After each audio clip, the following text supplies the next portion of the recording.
دا ورو سوال کړی دی چې دلته پاکستان کې د زنانو دپاره په جوماتونو کې ځای نه وي او وایي چې زنانه به جوماتونو ته نه ځي لکه چې دا مذهب کې نشتې. هغوی دا وایي یو مولوي صاحب دا وایي چې عمر بن خطاب رضی الله عنه هغه به د زنانه منع کولې د جوماتونو نه. نو دا خبره صحیح ده او که نه؟ الجواب دا خبره صحیح ده چې احناف علما هغوی کې بعضو دا خبره کړې ده چې عمر بن خطاب رضی الله عنه به منع کوله. لکه د یو مشهور یو کتاب دی المبسوط په کې دا دي چې عمر بن خطاب رضی الله عنه به بیا د زنانه وایي د پیغمبر صلی الله علیه وسلم په دور کې به زنانه جومات ته تلې، د ابوبکر صدیق په دور کې به تلې، عمر بن خطاب منع کړې.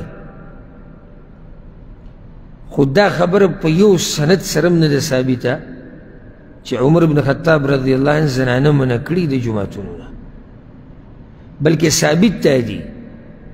و دې ته غوږ کېږده ګوره، حدیث کې راځي امام بخاري راوړی دی چې د عمر بن خطاب عبدالله بن عمر وایي د عمر بن خطاب رضی الله عنه ښځه به د سحر منزله او د ماسخوتن منزله جومات ته تله، جمعې سره به یې لمونځ کو.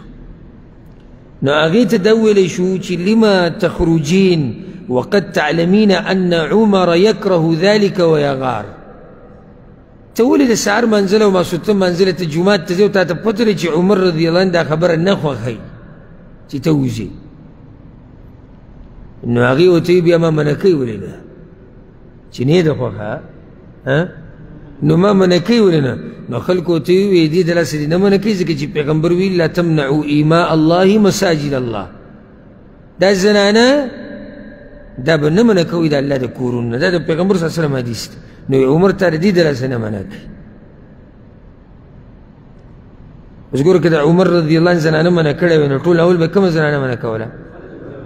خپله بیبي. او دا په صحیح بخاري کې دا روایت دی. امام احمد یو روایت راوړی عبدالله بن عمر نه، دا عبدالله بن عمر نه دی. وی پیغمبر صلی الله علیه وسلم چې په تاسو کې د چا نه د هغه ښځه اجازت والی جومات ته د تلو نو نه دي منع کوي. او بیا عبدالله بن عمر مخکې قصه وکړه، وی د عمر بن خطاب ښځه به جومات ته تله منزله. نو هغه ورته ورځ وی عمر رضی الله عنه انك لتعلمين ما احب. وی تا ته خو پته ده چې زما څه خوښه ده. هلته یو طرف ته د پیغمبر صلی الله علیه وسلم حدیث دی، دا داسې مؤمنان دي. ګور صرف دومره ورته ویي تا ته پته ده چې زما څه خوښه ده. هغې ورته ویي په الله مې دې قسم وي چې څو پورې دې منع کړي نه یم زه نه منع کېږم. خو منع کولی خو شي نه، ځکه هلته پیغمبر ویلي چې زنانه به د الله د کور نه منع کوي. اوس عبدالله بن عمر څه دې ته غوږ کېږده، زه د مذهب قیسه نه کوم، زه د یو فقهي مذهب مسله نه بیانوم تاسو ته، زه د قرآن او حدیث نه مسله بیانوم. عبدالله بن عمر وایي دا روایت امام احمد راوړی دی فطعن عمر.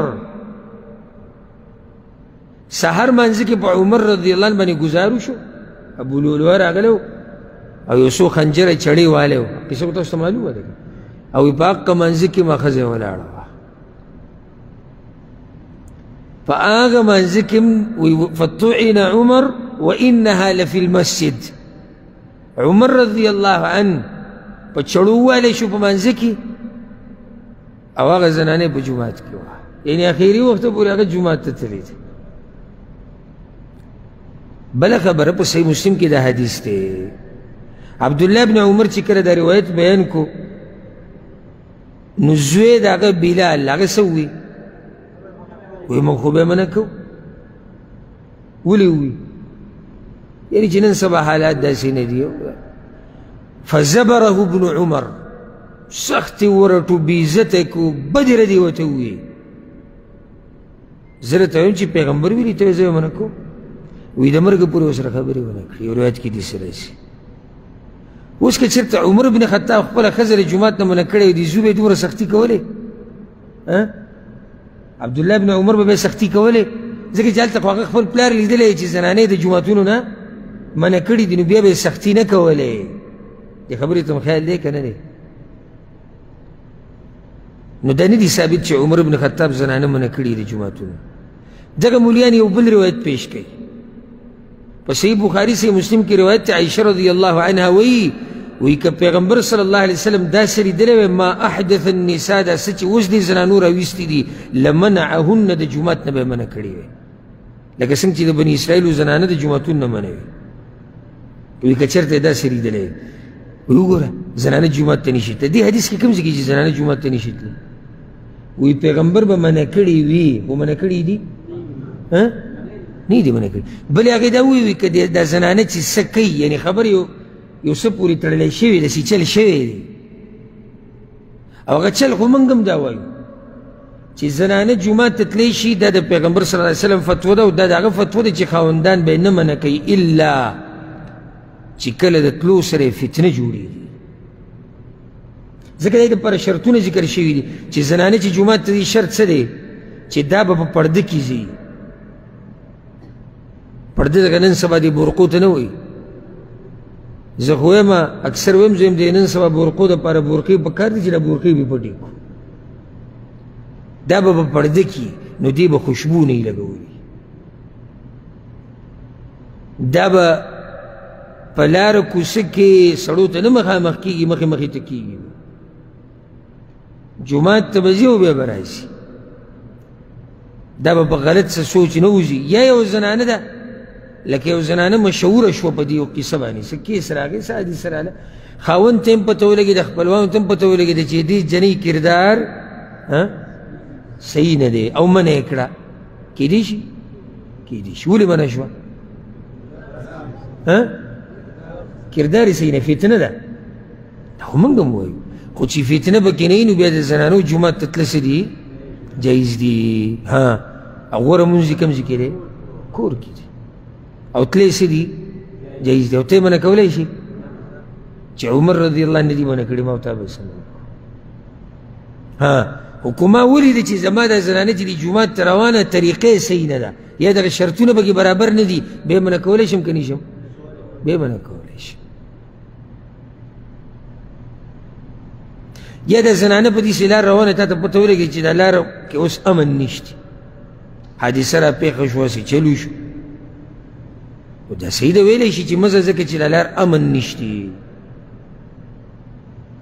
خو نور داسې عامې زنانه منع کول چې مذهب کې نه راغلي نو دا خو څه دلیل نشته. قیامت پر ورځ الله دا تپوس نه کوي چې مذهب کې وو که نه وو. خیال هم دی که نه دی. عجیبه دا ده دا بعض مولیان دومره په زور او شور کې لګي وایي د وهابیانو په جوماتونو کې دا زنانه او اعتکاف زنانه جومات کې کوي او تراویح په جومات کې دا شور او شغرب به راغستی او دا چغې به وایي حالانکه هغه ثابت دي د پیغمبر صلی الله علیه وسلم د حدیثونو نه د صحابه کرامو نه د سلفو نه او د مارکیټونو کې چې دا بد حال جوړلی. بعض غیرت کم ذکر آیت کې چې کله زنانه جومات ته راغلي موږ پښتانه یو نو ته دلته ولې نه چې موږ پښتانه یو ته خو د خپلو پښتونخوا دی بازار ته خو ورشه ویې ګوره که نه ستا غیرت صرف تا ته هله رامخې ته شي او پښتو چې کله یو زنانه د الله کور ته روانه د عبادت دپاره یا د درس اورېدو دپاره تا ته هله غیرت رایت شو. مارکیټونو کې ګرځي بورقې نشتي پړونه یې داسې اچولی دی چې هغې ماسې یو بانه جوړه کړې ده هلکان نمبرې غزاري خپلې او جنکۍ خپلې نمبرې غزاري او دا بد حل به بازارونو کې جوړي ولې نه دا زنانه چې دوکان ته دننه شي بهر مخ پټوي دوکاندار خیر دی که مخ ته ګوري هغه وله د لاسونو سیز هم ګوري چې دې کې بنګړي راځي که نه راځي د خپې سیز وله هم ګوري بلکې بعض درزیان وله د جامو ناپومه دي. دلته پښتو مختو نشتی دلته اوس غیرت نشتی خو که دې ووایي چې دا زنانه ځي مانځله جومات ته من خو پښتانه یو که نه دا پښتو د به جیب کې کېده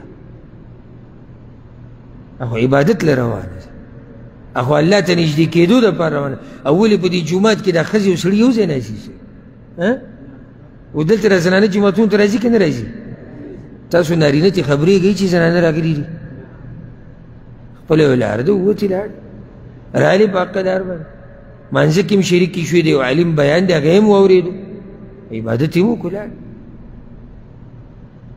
نو دا موږ زمونږ د عباس جاهلان غیرت هسې ناروا ځایونو کې راایتې بعضو علماو په کې دا فرق کړی دی وایي مشره زنانه جومات ته تلی شي پیغله نشي تلی خو په دې فرق باندې ما انزل الله بها من سلطان الله په دې هېڅ دلیل نه یې رالیږلی زنانه جومات ته تلی شي چې دغه شرطونو خیال وساتلی شي